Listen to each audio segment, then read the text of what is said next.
everyone, it's Sharona from Pay Your Weights, and today I'm going to be reviewing Pose Season 3, Episode 5, Something Borrowed, Something Blue.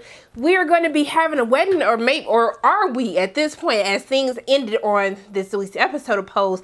But let me start with my girl Elektra, okay? Because Elektra is rich, okay? She a rich beach now. And I love watching this episode because it makes me think of the Mother's Day episode and how Elektra always felt that she was going to be rich. Like, she knew it, she manifested it, and it happened. But actually seeing her share the wealth with all of her children, I thought it was so beautiful to see, and to watch the Mother's Day episode a few weeks ago, to see where she is now. You really appreciate the glow up and the come up for Elektra, okay? But I'm trying to figure out how are we able to afford this money, okay? Because she went and paid for a place in cash, 3 bedrooms, okay? Doing renovations to it as well, okay? And also, too, eating caviar daily so she can read a bitch. I was like, Elektra, you keep giving me all these lines. What am I going to do without you? I'm here for it. I'm still too scared to try caviar. But when she says that she wants to have more coins than Scrooge McDuck, I said, Elektra, baby, you here? We here. I feel like I'm living through you. I feel like I'm rich now watching you. But we find out that for one of her girlfriends, she basically ends up working with the mob in order to launder their money to help clean it with her sex phone business. This is how she's able to afford the new lifestyle that she has. This is why she is shopping in Bergdorf Goodman, got a second car for all the clothes, not just for herself. I was just like, okay, Elektra, I'm totally here for it. But we see that she starts to help spread the wealth, right? Blanca gets her furniture taken away. She buys Blanca new furniture. Her and Lulu get into it. We see that Lulu made a return. Basically when she tells her, like, hey, I'm gifting you a trip to rehab. And I'm happy that Lulu's able to articulate, like, how messed up she was after losing Candy, because that was her best friend. I know that we see Candy and I know that we see Lulu and Angel together, but Candy was like her best friend and she lost her. And so I was happy that she was able to articulate, like, what was happening in her life. But they did not have to drag her basically for saying that her new man is the bouncer from the strip club. I was just like, people find love in hopeless places, okay? It's okay. She happy, we happy. But you know, when she starts to say, like, I don't have a problem, I was like, nah, sis, I was with you. I was like, yes, they should be supporting you, the fact that you got a job, you got a new man. But then when you said you don't have a problem, I was like, sis, I can't even be on board no more. So I don't know what the heck is going to happen.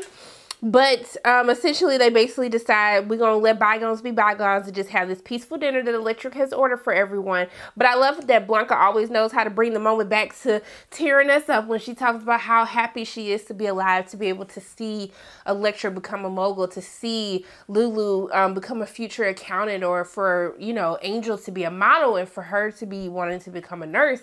I like that she is always able to diffuse the rockiest of situations. But can I also give Electra a shout out, saying that if she didn't have to lay on her back to get her money, and that she didn't need no man to do it. If she wants a man, she'll hire them to come stay with her for the night. I said, Elektra, I wish I could have your life. I would definitely hire a man to just come for the night. I'm here for this. But Angel ends up telling them, you know, at the beginning of the episode, Poppy and Angel are having a conversation. She's looking at weddings. She's always dreamed of having a winter wedding. And then Poppy was like, we can do this. Like, we can use our savings to get you a dress, get married at City Hall, have our mother be the witness. Like, we could totally have a small and intimate wedding. And so she tells Elektra all of this. And Electra's like, oh, hell no. We ain't going to no City Hall to have no wedding. You're my child. Are you being serious right now? And then Lulu was like, okay, we're going to David's bridal. And I was like, ma'am, I don't think that's the level of extravagance. When Elektra said she was going to give Angel her dream wedding, I don't think that's what she was going for either. And you saw the look that Elektra gave Lulu when she mentioned David's bridal. I was just like, nah, ma'am, do better, okay? Just do better. We see that Poppy's not really happy about this. They set the date being married on New Year's Eve, but for Poppy, he just doesn't want to have a handout. He wants to be able to provide for his wife. And so I like that both Angel and Elektra call him out on just this Latino pride that he has, this manliness. Like, I'm not a man, or I don't love my woman, or I can't provide for her if I'm able to take help from our mothers. I was just like, sir, like, just bring it down. But Angel was not having it. She was like, I will be having my dream wedding. It's my day. And I was like, well, Angel, technically it's both of y'all days. But I mean, I see where you were going with this. But they end up getting to it. Then Poppy goes to Electra's place of business trying to yell at her. I said, who are you yelling at, Poppy? And so I'm happy that his mama was there to be like, what he trying to say is, because he being very disrespectful in his tone. But I was happy that Blanca and Electra were able to like break it down for him, that for most of these women, like, we're a part of a community where society has always excluded us from our happily ever after. Like, that's why these categories were created, in order for us to be able to experience the bliss that society has always denied us. And so when they really broke it down, with Angel being one of the first and really being someone that can help everyone know that their happily ever after is possible, it's around the corner, and they deserve it, right? And you can manifest that. I was happy at how they broke it down for him, and to help him see, like, sir, it is your day, but this is bigger than what you're thinking right now. So I was happy that he apologized to Electra, because I was like, you were very disrespectful, Poppy. I'll always be rooting for you, but I don't take no disrespectful tones. So they made up. And then essentially, we see Electra takes Angel wedding dress shopping. I love the music, like the scenes, and then when all of the women decide to try on dresses as well, I thought it was absolutely adorable. It was perfect until that raggedy ass owner of the store, okay? He came to thank all of the women for their patronage, and then when he saw that the women were trans, and he was just like, I'm not giving my money to this freak show. It almost made me think about how designers now, how they really don't want Black people wearing their clothes, how they don't want a certain demographic that they don't feel is aesthetically pleasing, mainly, you know, POC people wearing their things. It made me think about that now, and really how in the 90s too, I mean, in the 90s and 2000s, especially with the Tommy Hilfiger stuff, with the whole Cristal stuff, and even now, like, how brands really try to make their things only for elite white people. I was happy that they put that in there, but the way that Electra dragged this man for Phil, talking about the closest proximity that he ever had to a vagina was probably at birth with his mother, I said, ma'am, you did not have to read him like that, but I was totally here for every single moment of it. And also, too, shout out to Dominic for being able to quit his job knowing that his boss is trash. It's going to be trash forever. But Electra said, baby, I'm going to get the last word, and just know that this won't be the last time that you hear from me.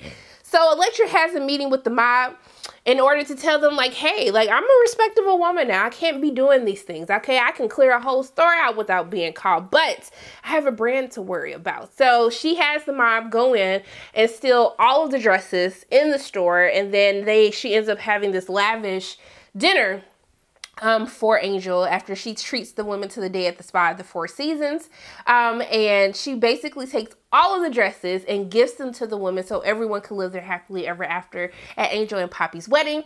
And then she takes everyone to the strip club. Angel had me cracking up how she was reacting to the strip club. Now for me, I don't think I want to do a strip club for a bachelorette party. It just doesn't do it for me. But I felt bad for Hot Chocolate, y'all. I felt really bad for Hot Chocolate. You know, she was basically saying, I can have a better conversation with the goose that provided the liver that you're eating right now than the conversation I can have with you. I said, you know what? She's like, I didn't pay you to put cracker crumbs in my bed, okay? So it's time for you to get your stuff and get the hell up out of here. I was like, sis, okay? Hot Chocolate said he would fall in love with you, but you said you didn't care. But I was like, it is what it is. But she had to tell the butler to frisk him before he left to make sure he didn't steal no silverware. I was like, Electra is something else. I was dying this entire time.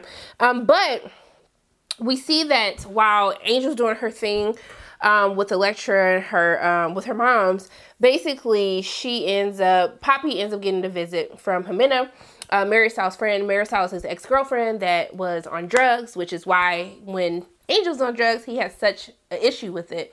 And so essentially she ends up telling him that Marystyle passed away and that Marystyle has a son and he is the father. And she named the baby right after his daddy. So his baby is the junior. But she didn't have to throw that shade when she was like, you clearly have a type. I was like, ooh, Jimena, why you being petty right now? Don't do that. Don't do that. But it was so heartbreaking to see his interaction with Esteban. Just knowing how many years that he missed out. And when he was like, I'm making this for my mommy. And he was like, can I help you? And he was like, yes, but it has to be a secret because mommy said I shouldn't talk to strangers. Which his Angel, like, I've missed, like, I am his father, but I'm a stranger to him. Like, you know, it really hurt me. When I saw Angel cry, I was like, baby, don't cry. But I was like, Esteban, okay, you were a good kid watching Mighty Morphin Power Rangers because that show slapped back in the day. That was my jam, okay? But we see that Poppy ends up having a conversation with Angel when she gets home from her bachelorette party. And essentially he tells her what happened. And when she was like, well, maybe she was lying, I was like, Angel, baby, this ain't the route that we need to be taking right now. Like, don't do this. Don't do this right now. Please don't do this. And so essentially she ends up telling Poppy, like, I'm not ready to have kids. I'm focused on my sobriety. And I was like, well, sis, you were just getting drunk. But it's okay. I'm not judging. I'm not judging nobody. That's your business. That's how you want to walk your life. But when he starts getting on his knees and he starts begging Angel, saying, like, please don't make me choose, like, my heart just broke for him, like, just this entire time. This was a really great episode for him as a character. Really great acting. I thought he was absolutely fantastic, but my heart broke when basically Angel walked away and she left. And she's basically just like, I can't take care of a kid. I don't want this kid to come live with us. Like, I can't do this.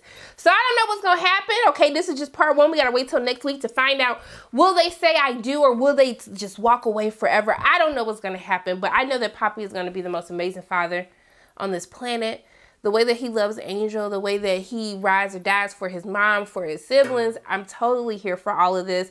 But I'm just here for Elektra really just being a boss. When the mom was like, you'll be a perfect mob boss, I said she sure would. Don't put no ideas in her head because she'll probably actually try to strive for that. But I really love this episode. I love seeing the glow up of Elektra from where we first found her, but also to the fact that she's spreading the wealth with her entire family. And I really hope that Angel and Poppy work out because they're so cute together and I just need them to work. I need some sense of peace, okay? But those are my quick thoughts on Pose Season 3, Episode 5, Something Borrowed, Something Blue.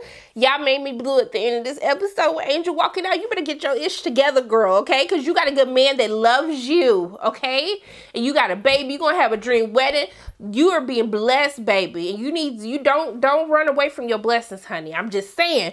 But I really enjoyed this episode. I really hope that they work out. But those are my quick thoughts about Episode 5. As always, my name is Sharronda from Period Waits. And if you like what you saw today, make sure you hit the like button, hit subscribe, share this video with your friends, and make sure you hit that notification bell. And I love you guys 3000. And until I see you again, bye.